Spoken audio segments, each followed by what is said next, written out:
Olá, caros alunos, espero que todos estejam bem. Hoje nós vamos dar seguimento a mais uma aula e vamos abordar as heranças monogênicas autossômicas, que é um conteúdo relacionado aí ao nosso módulo 1B. Só que antes de iniciarmos essa aula, nós vamos dar seguimento a uma pequena parte que ficou faltando relacionada à aula anterior, que é sobre as taxas de mutação. Ou seja, o que significa isso, essas taxas? É a frequência com que ocorrem essas mutações. E se a gente for estudar a genética mais a fundo, nós vamos ver que tem 3 componentes básicos que interferem nessa frequência que ocorrem essas taxas de mutações. Que vocês vão ver que é o âmbito dos nucleotídeos, âmbito do gene e a idade dos genitores, ou seja, são os fatores que influenciam a frequência com que ocorrem essas mutações. E aí eu abro uma ressalva em relação à idade dos genitores, que existe uma forte influência entre essas taxas com essa idade, tanto da mãe quanto do pai. Então, observando aqui o processo de gametogênese, a gente consegue inferir que as mães elas vão apresentar uma maior relação com as taxas de mutações cromossomais. Lembra que a gente falou na aula anterior que existem 2 formas de mutações, as cromossomais e as gênicas, sendo que a aula de mutação da anterior nós falamos da gênica, nós focamos na gênica. Então, as cromossomais nós vamos comentar ainda. Então, essa idade materna, ela está relacionada com esse aumento, né, da taxa de mutações cromossomais. Já a idade paterna, ela está relacionada com as mutações de ponto, que são essas mutações que nós abordamos na aula passada, que são as mutações gênicas, né, a indel e as de substituições. Mas por que isso ocorre? Se a gente for lembrar do processo de gametogênese, né, existe uma diferença entre mulheres e homens, uma vez que a mulher ela tem esse processo interrompido durante seu nascimento. Isso significa que o início da gametogênese vai ocorrer lá na sua vida intrauterina, tá? Então, as células germinativas primordiais, elas começam a entrar em processos de divisões mitóticas já na vida intrauterina. Significa que as mulheres já nascem com um quantitativo limitado de oócito primário na meiose 1, ou seja, ele está interrompido, esse processo de gametogênese está interrompido. Quando a mulher ela alcança a puberdade, aí por meio de seus ciclos, né, ou seja, de mês em mês, normalmente, você tem então um oócito desse sendo selecionado para poder finalizar esse processo de gametogênese.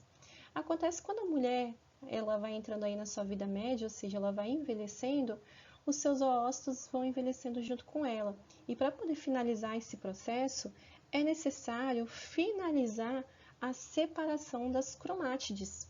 Tá? E essa separação das cromátides, quando a célula está muito envelhecida, existe uma probabilidade muito aumentada de ocorrer erros durante essa separação, né? Que é o que a gente chama de disjunção.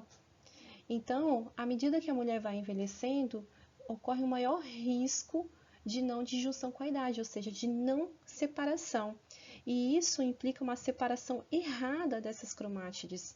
Né? Você tem aí 46 cromossomos, sendo que você tem que separar esses 46 cromossomos em 23 e 23. Então, pode correr o risco aí de não ocorrer essa separação da forma correta. Ir para uma célula 24, ir para uma outra célula número 22, tá?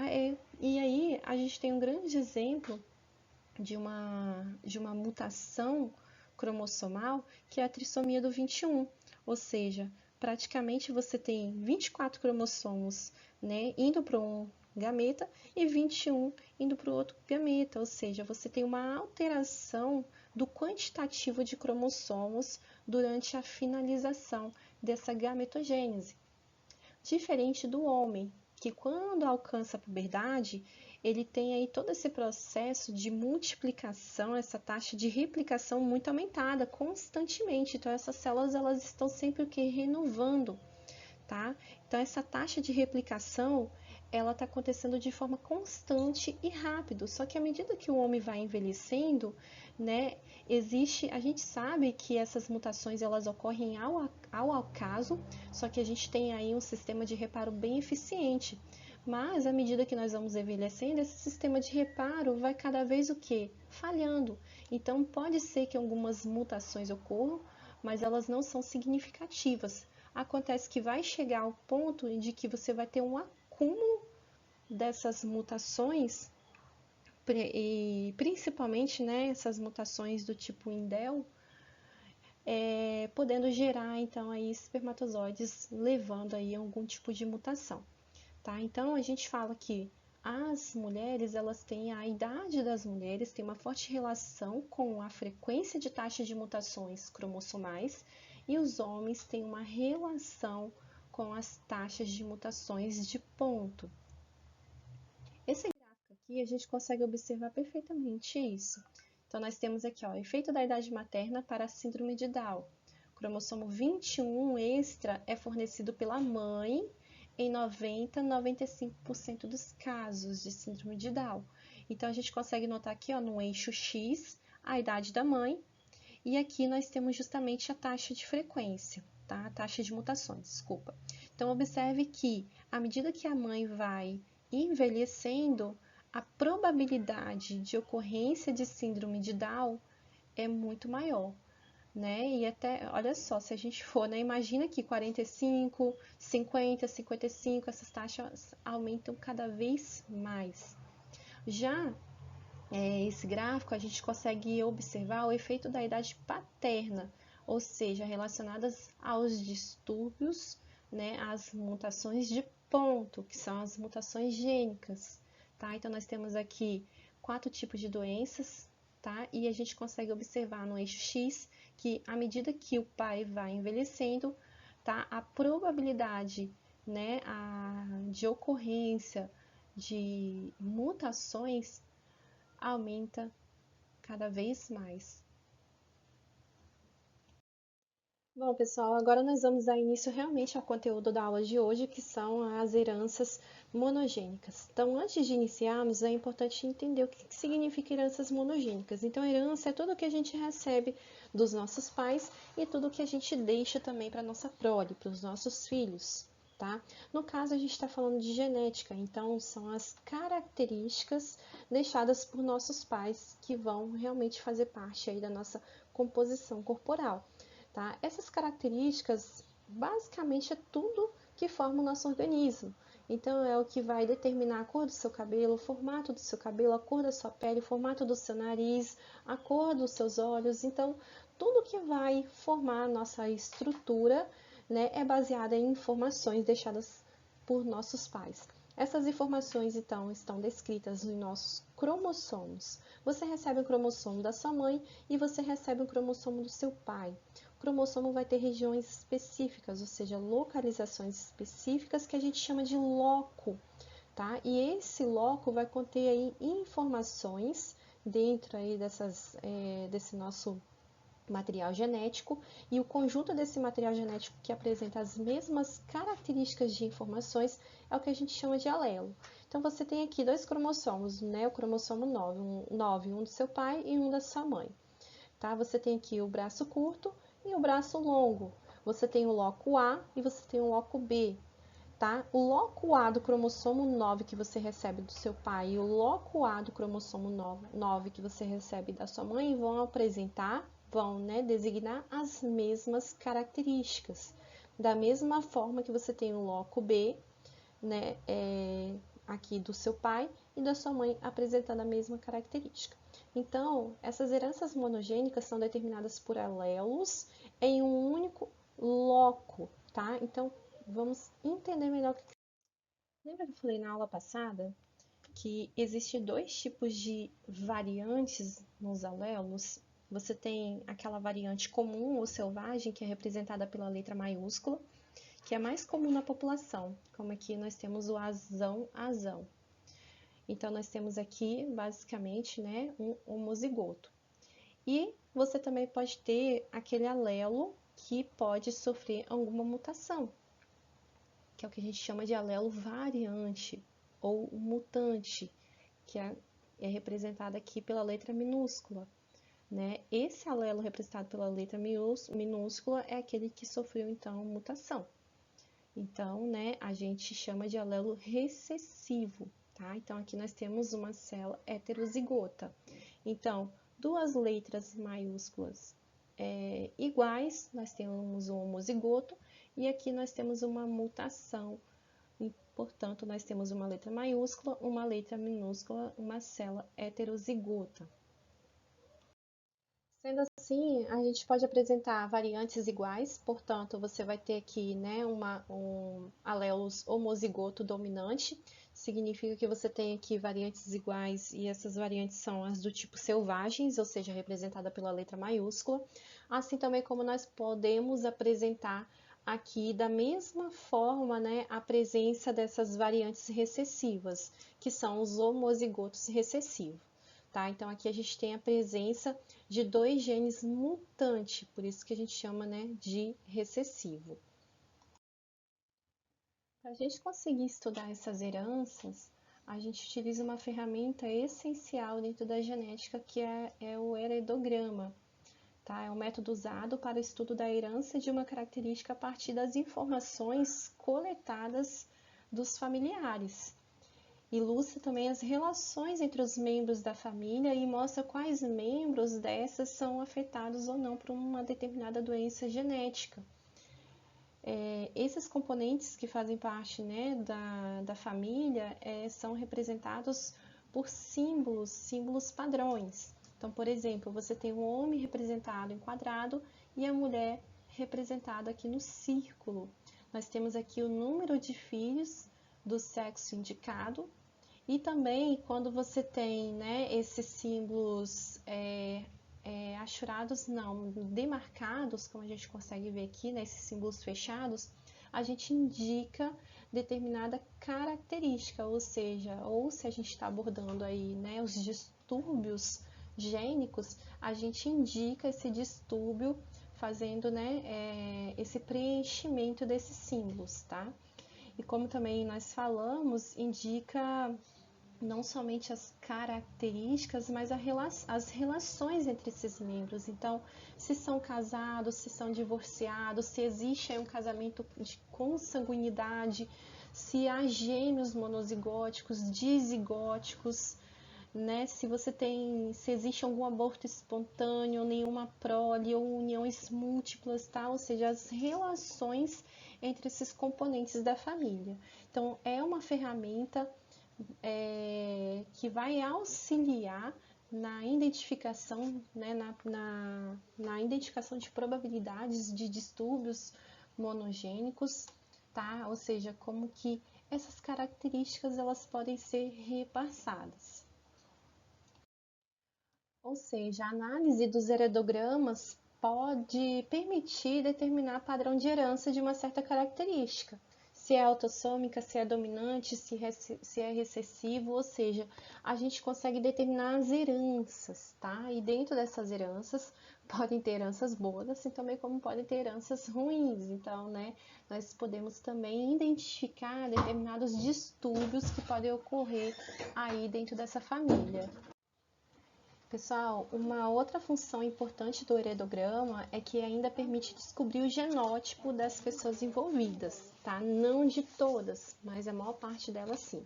Então, a gente consegue observar aqui no exemplo, tá? E esse número aqui indicado em algarismos romanos são as gerações. Então, a primeira geração, você tem aqui um indivíduo masculino, do sexo masculino, né, casando aqui com o indivíduo do sexo feminino e desenvolvendo a sua prole. A gente consegue notar como esse indivíduo do sexo masculino ele está aqui com um quadrado preenchido, significa que ele está sendo afetado por determinada característica, tá? E aí ele casa com uma mulher que não tem essa característica sendo expressa, ou seja, o fenótipo, tá? Então, a sua prole, nós temos aqui uma pessoa do sexo feminino, uma do sexo masculino e outra do sexo feminino. A gente consegue observar que essa característica, ela se dá independente do sexo, ou seja, tanto em homens quanto em mulheres, como a gente pode observar aqui. Então, se esse indivíduo, se eu tenho uma pessoa que não está sendo afetada e pessoas que estão sendo afetadas, significa então que eu tenho um indivíduo aqui com um alelo heterozigoto, ou seja, né, para determinada característica você tem um Bzão e você tem um Bzinho. Pessoal, desculpa fazer a interrupção da gravação constantemente, é por causa da minha filha menor. Vira e mexe, ela entra e interrompe a aula, como ela está fazendo agora. Então, galera, dando continuidade, como eu havia falado com vocês, você tem então 3 filhos, 2 meninas e um menino, sendo que uma menina ela não está sendo afetada e a outra menina ela está sendo afetada, bem como aqui o menino. Tá? Então, você tem a transferência dessas características aqui tanto para homem quanto para mulher.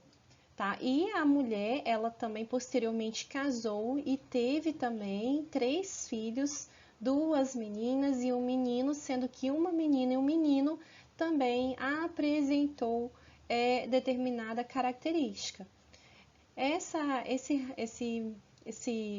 pessoa aqui do sexo masculino casou, então, teve também um filho, porém esse filho ele não foi afetado. Então, assim, a gente consegue concluir que essa herança, ela está sendo proveniente justamente aqui, ó, desse alelo dominante, indicado pelo Bzão. Tá? Então, quando a pessoa ela apresenta homozigose ou heterozigose para esse determinado alelo, ela vai apresentar determinada característica, diferente daquela pessoa que não apresenta essa característica, portanto, ela está sendo indicada aqui, né, como Bzinho.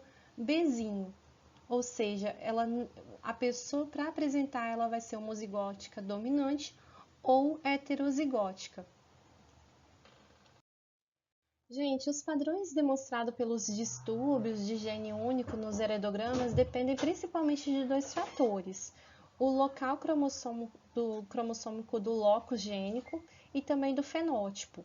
O local significa que essas informações elas podem ser provenientes de cromossomos autossômicos ou também de cromossomos ligados ao sexo.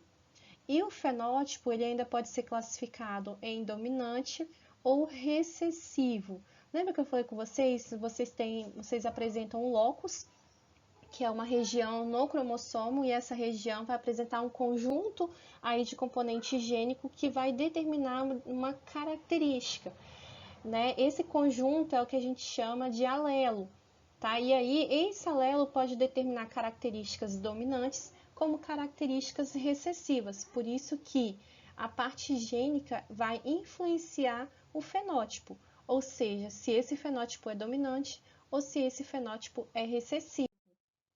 Então, nós temos aqui, ó, termos que se aplicam às características, tá? E não às genes. Então, quando a gente fala assim, ah, o alelo dominante ou um alelo recessivo, significa que eu tenho determinadas informações lá no meu locus gênico, né? Que vai apresentar alelos que vão gerar características dominantes, assim como vocês podem apresentar alelos que geram características recessivas. Tá? Então, quando a gente fala dominante e recessivo, a gente está nos referindo ao fenótipo, tá? Que também é proveniente lá daquele alelo na região cromossômica.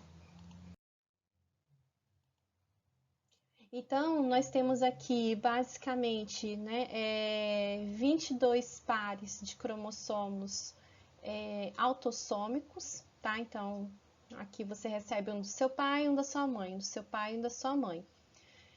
E nós temos também os cromossomos sexuais, tá? Que no caso, se for uma pessoa do sexo masculino, vai apresentar, né, um cromossomo do tipo X e um cromossomo do tipo Y, e se for uma pessoa do sexo feminino, vai apresentar 2 cromossomos do tipo X.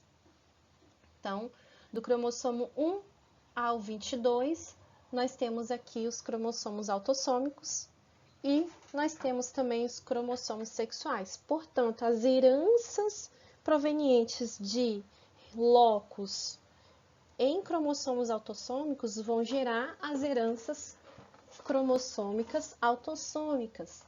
Agora, se for uma herança relacionada, ou seja, vinda aqui dos cromossomos sexuais, aí nós temos as heranças ligadas ao sexo, que é o que a gente vai estudar nas próximas aulas. Bom, o nosso interesse agora é focar na herança autossômica dominante nesse momento, e depois nós vamos focar na herança autossômica recessiva. Então, essa herança, de forma individual, são afecções menos comuns. E, em geral, os distúrbios autossômicos dominantes são muito mais graves em homozigotos, ou seja, aquela pessoa que vai apresentar aquele alelo mutante duas vezes. Portanto, a maior parte dos portadores de determinada herança, de determinado distúrbio, eles vão apresentar um fenótipo heterozigoto. Por quê? O fenótipo homozigoto vai ter uma penetrância muito aumentada e isso leva a pessoa à morte até mesmo aí durante o nascimento ou antes de alcançar a vida adulta. Nós temos aqui as características de um heredograma típico da herança autossômica dominante. Então, primeiramente, o que a gente pode observar? Que ambos os sexos possuem características em proporções semelhantes, então você pode encontrar determinada herança tanto, né, em homens quanto em mulheres, tá? Isso significa que eles podem igualmente transmitir determinada característica.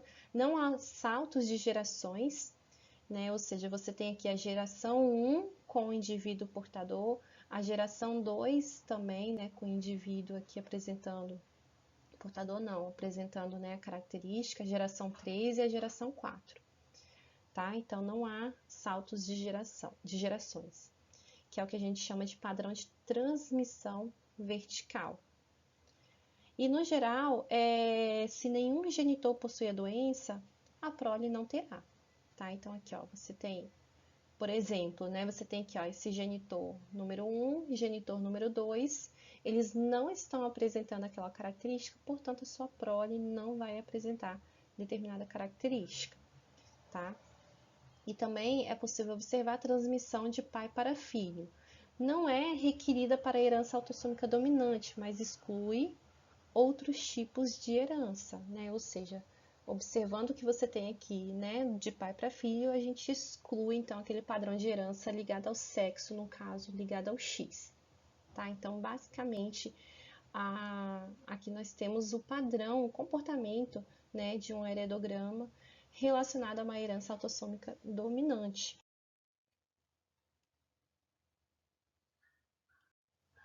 O que a gente tem que entender é que esse padrão de herança autossômica dominante, a gente está falando que indivíduos afetados vão apresentar aqui aquele alelo selvagem, ou seja, né, o azão. Então, o afetado, ele pode ser homozigoto dominante como heterozigoto.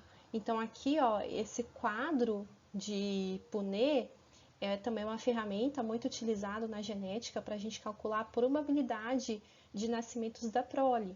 Então, é o que a gente também chama de quadrado de Punnett. Então, aqui a gente está ilustrando o casamento de indivíduo não afetado, tá? Então, genitor não afetado, lembrando que a gente está falando de uma herança autossômica dominante. Portanto, né, o não afetado, ele vai ser homozigoto recessivo, tá? Ele vai apresentar o fenótipo homozigoto recessivo, então azão, azinho, azinho. Já o indivíduo afetado, ele vai apresentar, né, aqui ele pode ser um heterozigoto, e se ele for um homozigoto dominante, por que a gente quase não encontra esse homozigoto dominante? Porque o grau de expressão vai ficar muito alto, né? A penetração vai ficar muito alta, e isso leva o indivíduo à morte antes, né, de alcançar aí a vida reprodutiva, tá? Então a gente observa muito mais, né, pessoas heterozigóticas, né, do que homozigóticas para essa herança autossômica dominante, tá? Então aqui nós temos o genitor afetado.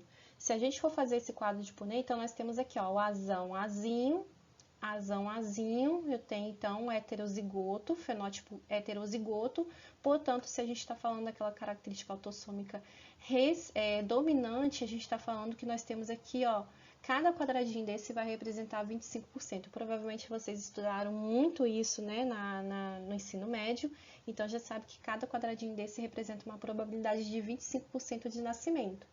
Lembrando, né, que os nascimentos é igual jogo de moeda, tá? Você vai ter 50%, né, da prole em desenvolver a doença. Isso significa que se você tiver um nascimento, você tem 50% dessa prole nascer com essa herança. Agora, se você ir para um segundo nascimento, você vai apresentar a mesma probabilidade, tá bom? Então, nós temos aqui, ó, 25, 25, 50% dá para desenvolver a doença, porque vai ser uma doença autossômica dominante. Agora, se você fizer, né, essa combinação Azinho, Azinho, Azinho, Azinho, portanto, você tem aqui 50% da prole nascer normal, ou seja, sem aquele determinado padrão de herança monogênica. Portanto, nós temos aqui homozigotos, indivíduos normais. Então, nós temos aqui uma herança autossômica dominante, que é a polidactilia pós-axial, que é a presença de um dedo extra ao lado do quinto dedo, como a gente pode observar aqui na foto desse recém-nascido. Então, a gente consegue notar que você tem um casamento, você tem aqui o homem, né, ele apresentando, então, esse fenótipo, ou seja, como é dominante, você tem aqui um homem, né, apresentando um fenótipo heterozigoto, azão, azinho, para polidactilia, casando então com uma mulher normal, ou seja, né, homozigoto, azinho, azinho. Então, a gente tem aqui a prole, sendo que você tem uma pessoa do sexo feminino e uma do masculino, sendo que essa do masculino também está carregando essa herança, porque ele nasceu aqui heterozigoto para essa herança autossômica dominante, ou seja, né, azão, azinho. Tá? Já essa pessoa aqui não é afetada, portanto, ela é homozigoto para polidactilia. Casou com uma pessoa que também não apresenta, portanto, toda a sua prole, 100% da prole é homozigótica. Isso significa que não está apresentando a polidactilia. Já, né, esse rapaz aqui que casou com essa moça, tiveram 3 filhos, um homem e 2 mulheres, sendo que as 2 mulheres nasceram afetadas e o homem não. Portanto, o homem ele vai ser homozigoto para polidactilia, tá? Isso significa que ele não vai carregar esse gene. E nós temos aqui as 2 moças sendo afetadas, portanto, elas são heterozigóticas. Então, utilizando aquele quadrado de Punnett, a gente consegue calcular o risco do nascimento de filhos afetados, ou seja, o risco de recorrência, que é a probabilidade de que uma prole individual seja afetada por determinada doença. Lembrando que cada nascimento é um evento independente, tá? Isso significa que se você tem 50%, você vai ter 50% para cada nascimento. Nasceu um, 50%, nasceu o segundo, mais 50%. Tá? Você não tem um declínio dessa probabilidade, nem um aumento dessa probabilidade.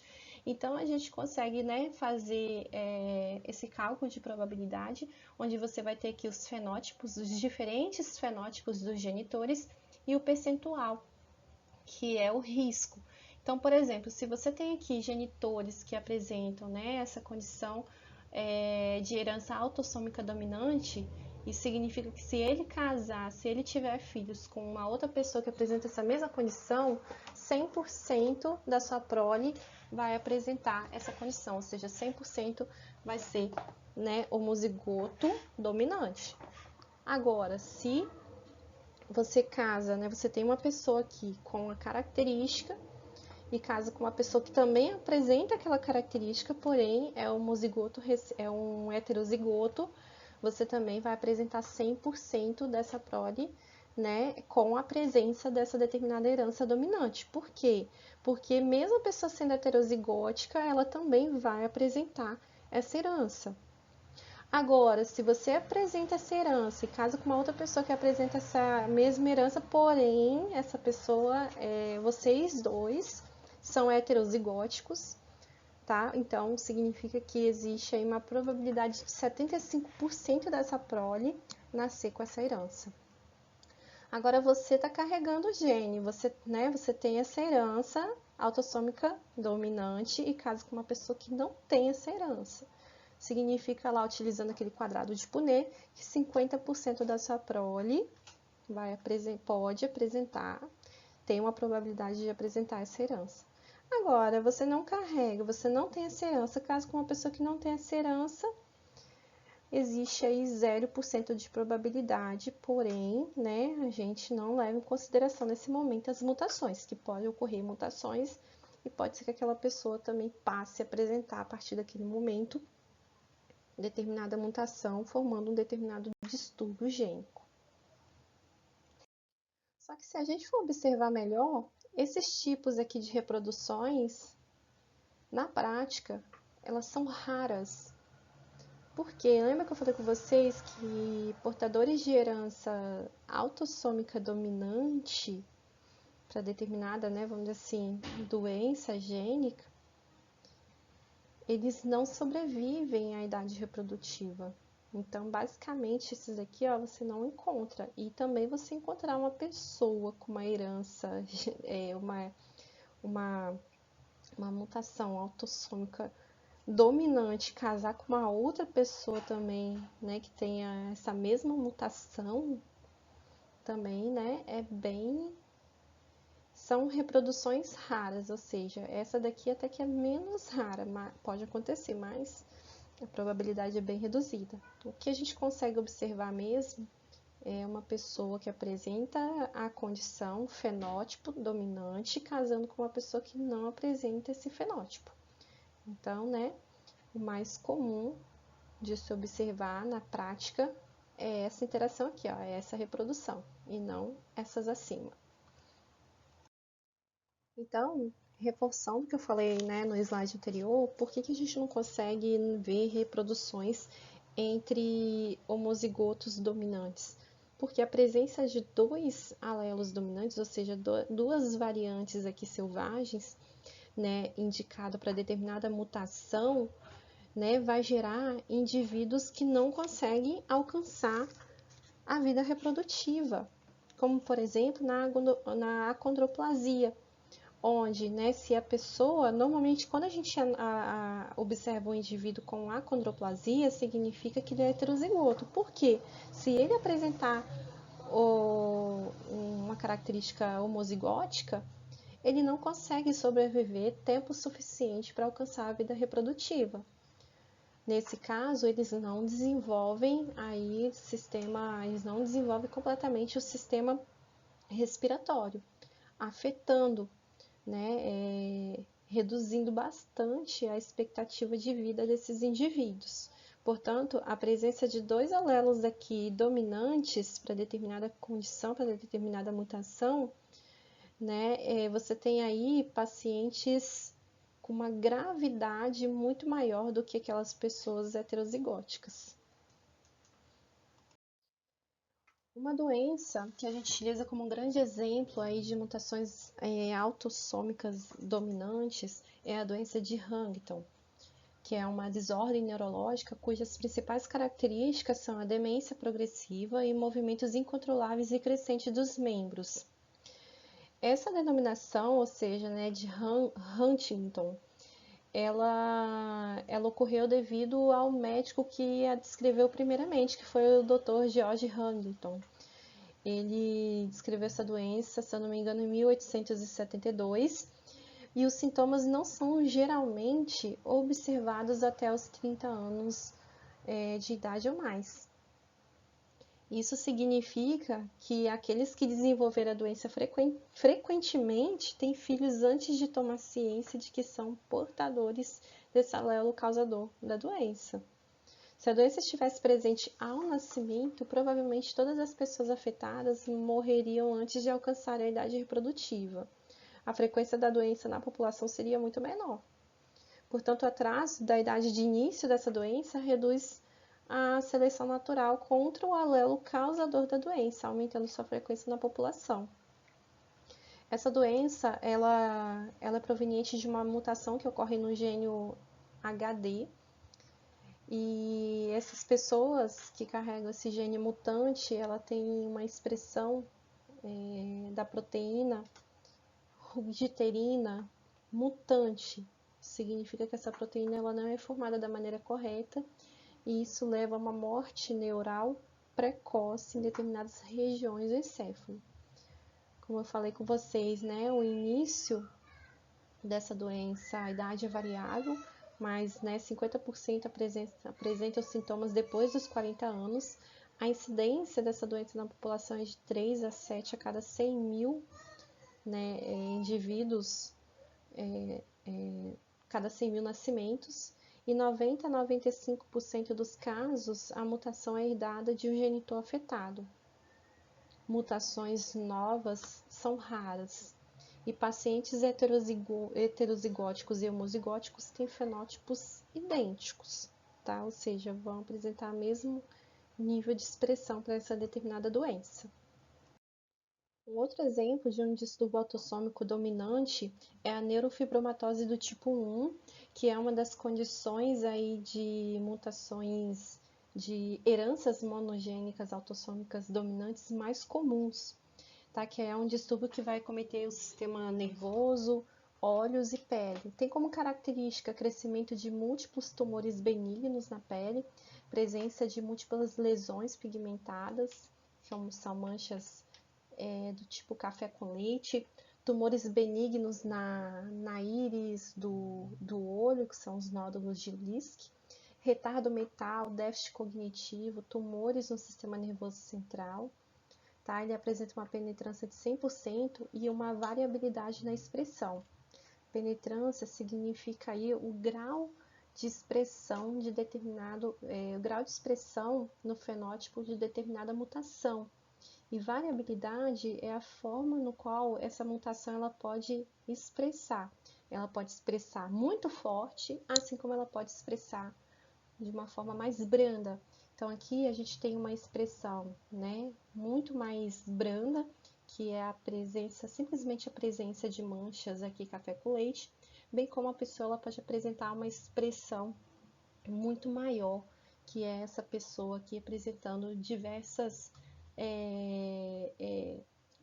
de tumores benignos na pele, pode apresentar também retardo mental, déficit cognitivo, tumores no sistema nervoso central, hipertensão, entre outras, né, patologias. Então, essa doença, a neurofibromatose, ela é um grande exemplo, né, de variabilidade na expressão.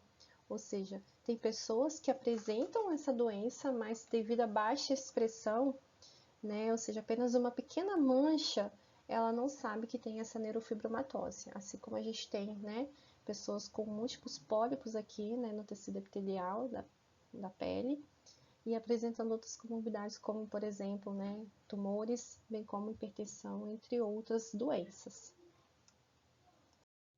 Pessoal, vale a pena ressaltar que essas doenças autossômicas dominantes, elas têm uma probabilidade de ocorrência muito maior se a gente for considerar as autossômicas recessivas. Por quê?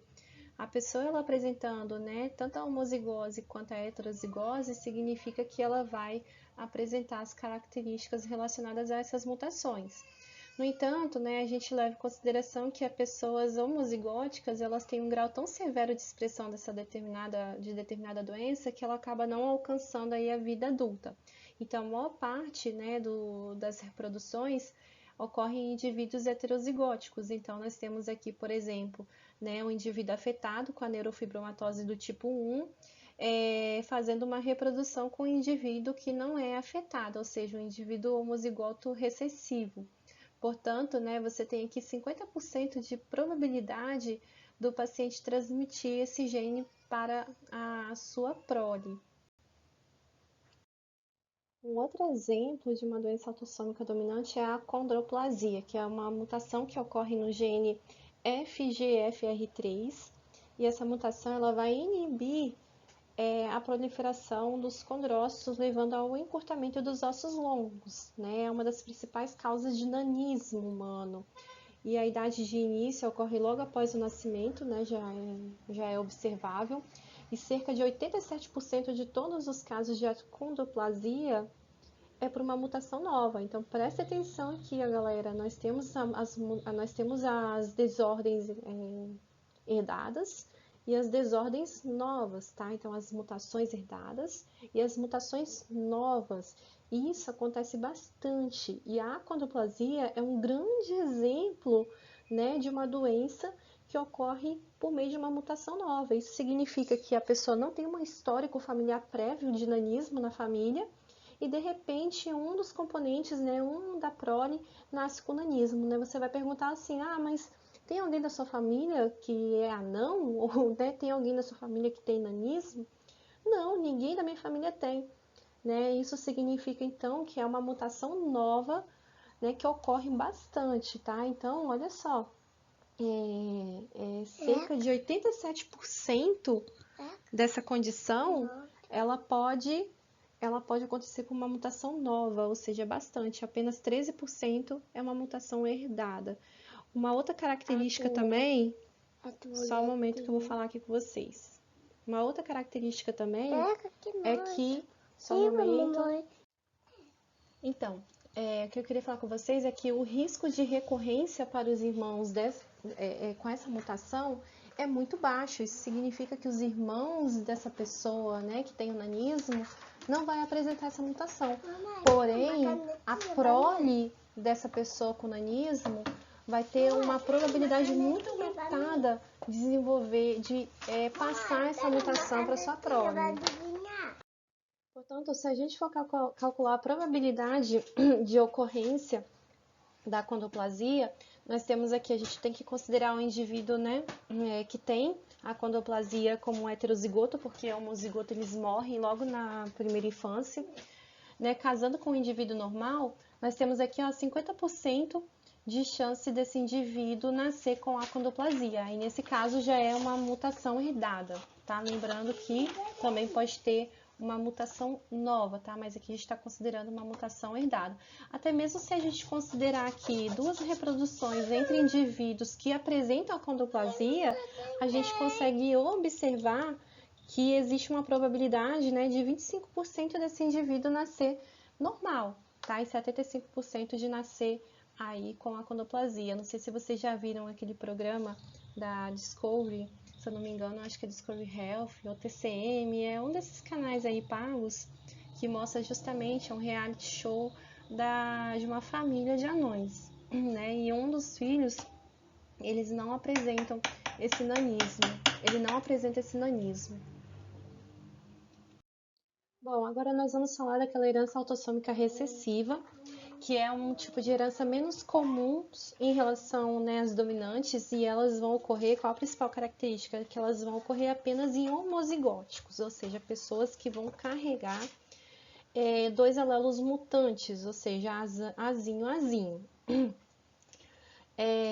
Os homozigotos herdam um alelo mutante de cada genitor, e portadores heterozigóticos, eles não são clinicamente reconhecíveis e são mais comuns que homozigotos afetados. Então, nós temos aqui o cruzamento entre 2 pessoas portadoras. Isso significa que são 2 pessoas heterozigóticas que não manifestam clinicamente determinada herança, porém eles carregam aqui, né, aquele alelo mutante. E aí, a sua geração, você vai encontrar tanto pessoas não portadoras, né, 25% de pessoas, indivíduos não portador, 25%, né, de indivíduos, a probabilidade de não manifestar a doença, porém... Ai, gente, desculpa, eu tô com minha garganta muito ruim. Mas, porém, ela não apresenta clinicamente a doença, mas ela carrega o alelo mutante, e 25% daquele indivíduo ser afetado, pois você tem aqui um indivíduo homozigótico recessivo para aquela herança autossômica recessiva. Então, colocando, né, essa reprodução lá no quadro de Punnett, nós temos aqui, geralmente, as reproduções que geram filhos com uma doença autossômica recessiva são entre heterozigotos não afetados. Então, você tem aqui, né, o parental portador, significa que ele não manifesta, porém ele carrega aquele alelo mutante, tá? E quando você faz o cruzamento, a gente consegue perceber que, 25% de pessoas não portadoras, e que não, obviamente, não vai apresentar doença, né? Nós temos aqui, 50% da prole heterozigótica portadora, né? E 25% da prole desenvolvendo aquela determinada doença, pois será homozigótico. Se a gente for analisar a característica, né, do heredograma, a gente consegue observar aqui algumas características, né? Primeiramente, há saltos de gerações, né? Então a gente não observa a presença dessa mutação em todas as gerações, tá? Apenas em algumas.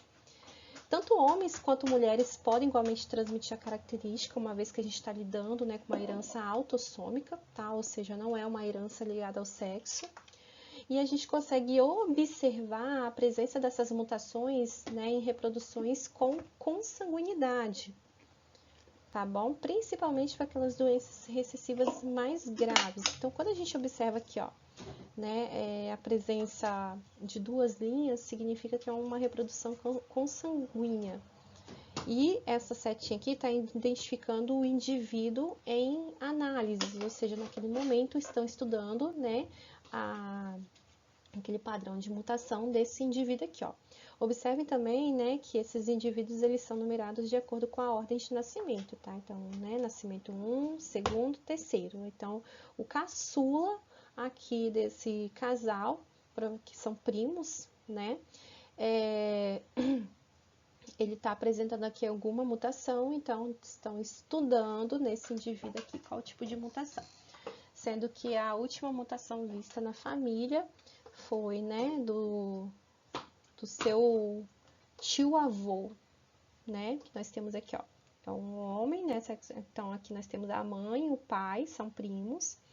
Então, a mãe, nós temos aqui a avó, então a irmã da avó, né, então tia-avó desse indivíduo apresentou, né, a presença dessa mutação autossômica recessiva.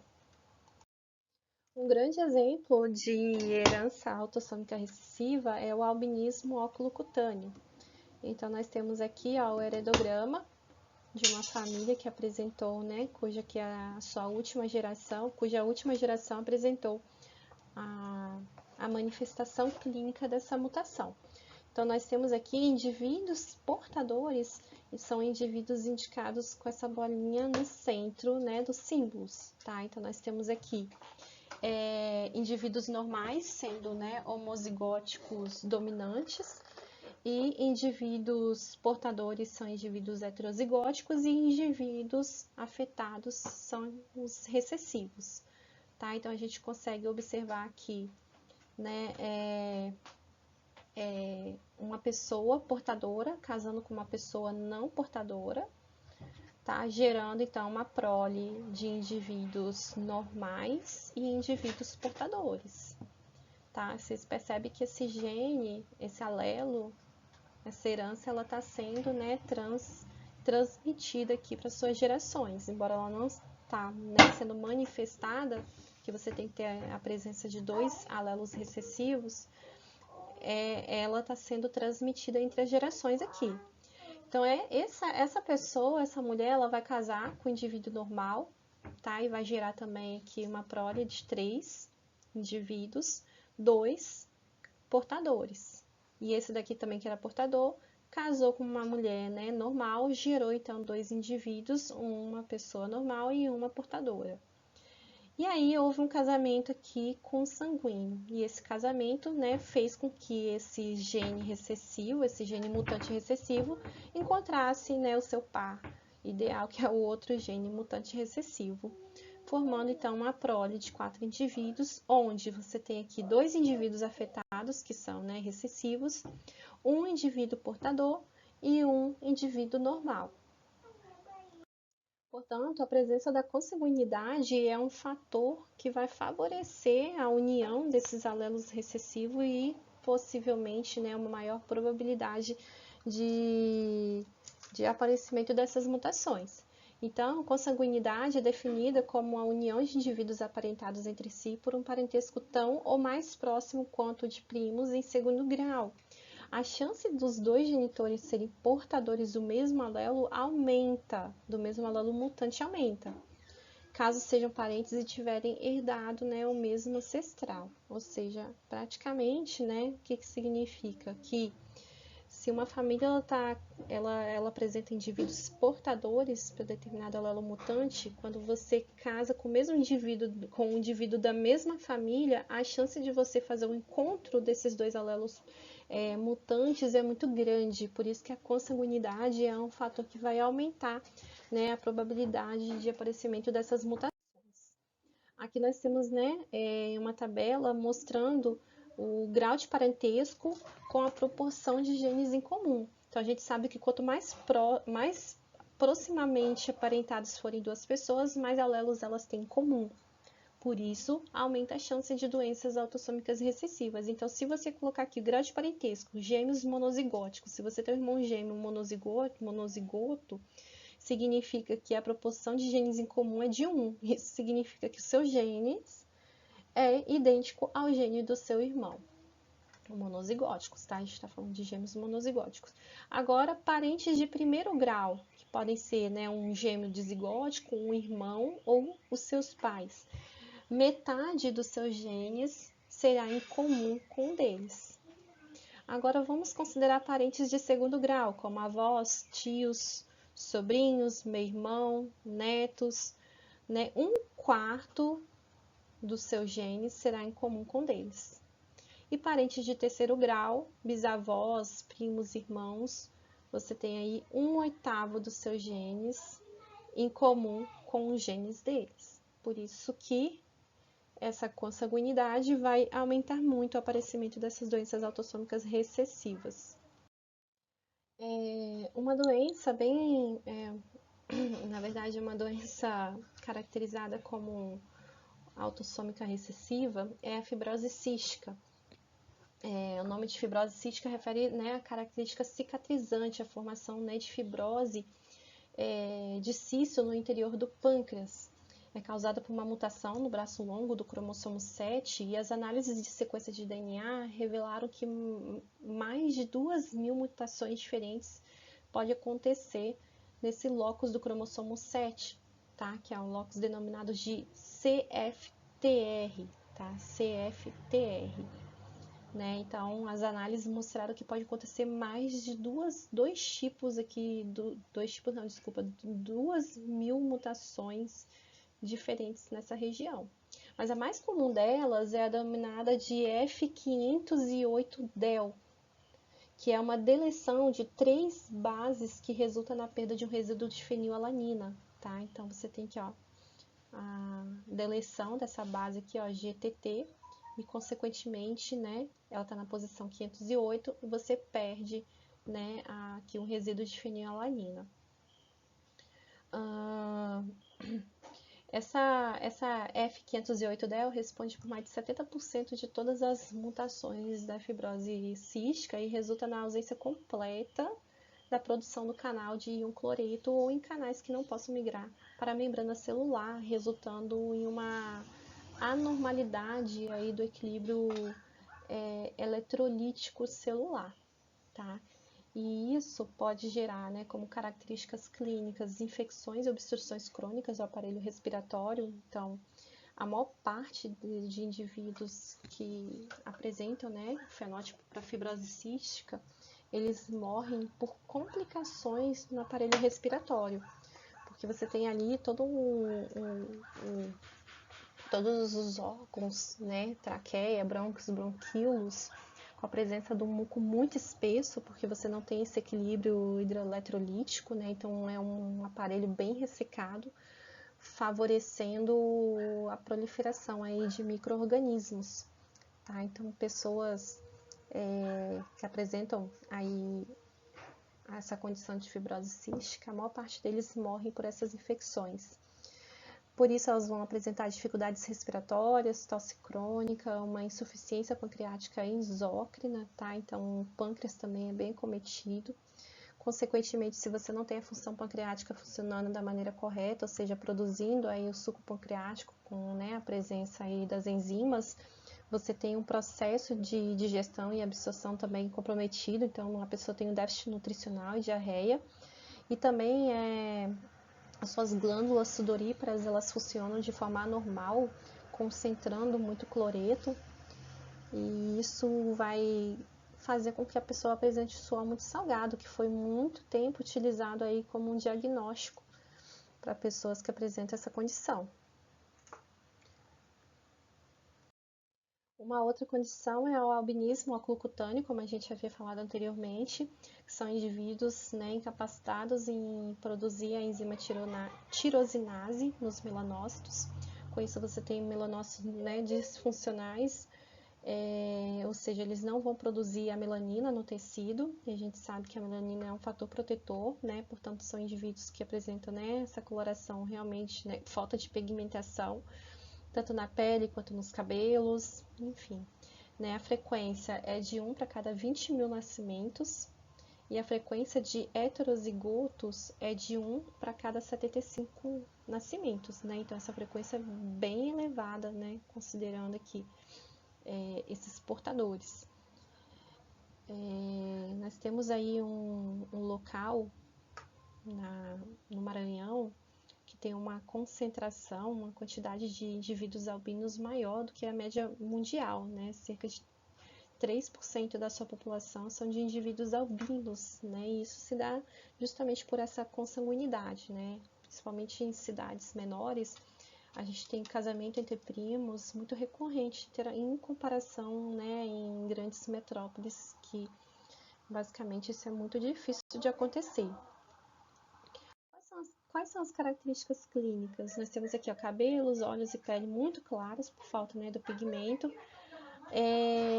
São pessoas muito sensíveis à radiação solar, portanto vão apresentar eritema, ceratose, pré-cancerose e carcinomas, né, tem essa predisposição.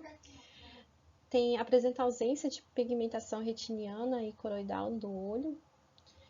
E também são indivíduos que apresentam aí uma fotofobia, uma deficiência visual grave, nistagmo, que são oscilações repetidas e involuntárias rítmicas de um ou ambos os olhos. E aqui é um dos fatores que afetam a expressão de genes causadores de doença, tá? Que é a mutação nova ou de novo. Isso significa que a formação, né, é uma mutação que acontece dentro, né, de um heredograma, ou seja, dentro aqui de um histórico familiar, você não tem a presença daquela mutação e de repente essa mutação acontece. Tá? Então, se uma criança nasceu com uma doença genética que não ocorreu anteriormente na família, é possível que seja o produto de uma mutação nova, ou seja, né, surgimento de novos alelos. Podem se fixar na população ou também sofrer seleções. Nesse caso, o risco de recorrência para a prole subsequente destes pais não deve ser elevado acima daquele da população.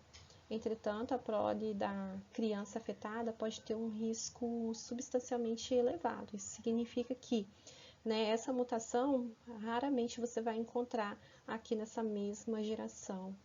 Porém, né,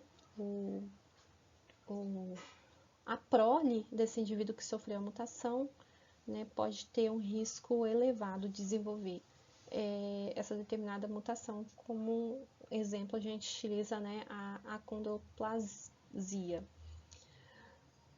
Gente, então basicamente é isso, tá? Caso vocês tenham alguma dúvida, eu estou à disposição. Um forte abraço a todos e até mais!